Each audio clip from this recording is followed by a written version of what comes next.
take away from this case some lessons about the police and about crime labs that really ought to be reckoned with, then maybe some good will come out of this. If we learn something more about race and the criminal justice system and the way we perceive things as a country, and something good comes of this discussion, then maybe there'll be some positives.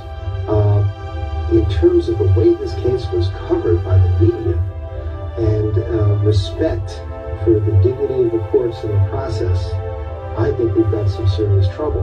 About being anti-police, you saw the police you could believe, and you now know the ones you can't believe. And anybody who believes that all police are perfect, that they don't lie, that they don't have the same biases and racism that the rest of society has, is living in a dream world. So this is not for the faint of heart. This is not for the timid. As I said, this is for the courageous who understand what the Constitution is all about. Officers came out to Bundy and Rockman, maybe more than 30. You think that of those number of officers, that maybe one of them, maybe one of the patrol officers could have went to give a notice? It took all 4 detectives, all 4 LAPD experienced detectives to leave the bodies. They had notified the coroners. They didn't have a criminalist to go over to notify O.J. Simpson. Who's fooling who here? This is preposterous. They're lying. Trying to get over that wall to get in that house. You don't believe so? You're talking about saving lives? Before this trial started, if you grow up in this country, you know the affirmative act there. You learn early on in your life that you're not going to be naive, that you love your country, but you know it's not perfect. So you understand that. So it's no surprise to me, but I don't take any pride in it. But for some of you, you're finding out the other side of life. You're finding out. That's why this case is so instructive. You're finding out about the other side of life. But things aren't always as they seem. It's not just rhetoric. It's the actions of people. It's the lack of courage. It's the lack of integrity at high places. That's what we're talking about here. Credibility doesn't attach to a title or position. It attaches to the person. So the person who may have a job where he makes $2 an hour can have more integrity than the highest person. It's something from within. It's in your heart. So the Lord is put there. That's what we're talking about in this case. And so why don't they speak out? Why do they take him to their breast?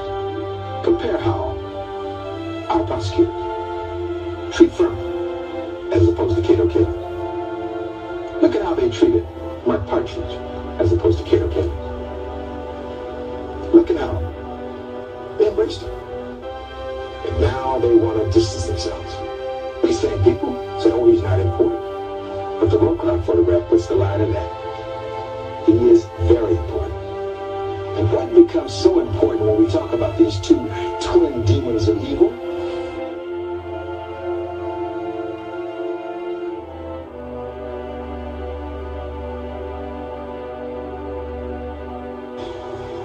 But America's worst nightmare. Why would they all turn their heads and try to come for him? Why would you do that if you're sworn to uphold the law? There is something about corruption. There's something about a rotten apple that will ultimately infect the entire barrel. Because if the others don't have the courage that we'd ask you to have in this case, people sit silently by. We live in a society where many people are apathetic. They don't want to get involved. And that's why all of us, to a person in this courtroom, have thanked you from the bottom of our hearts. Because you know what? You haven't been apathetic.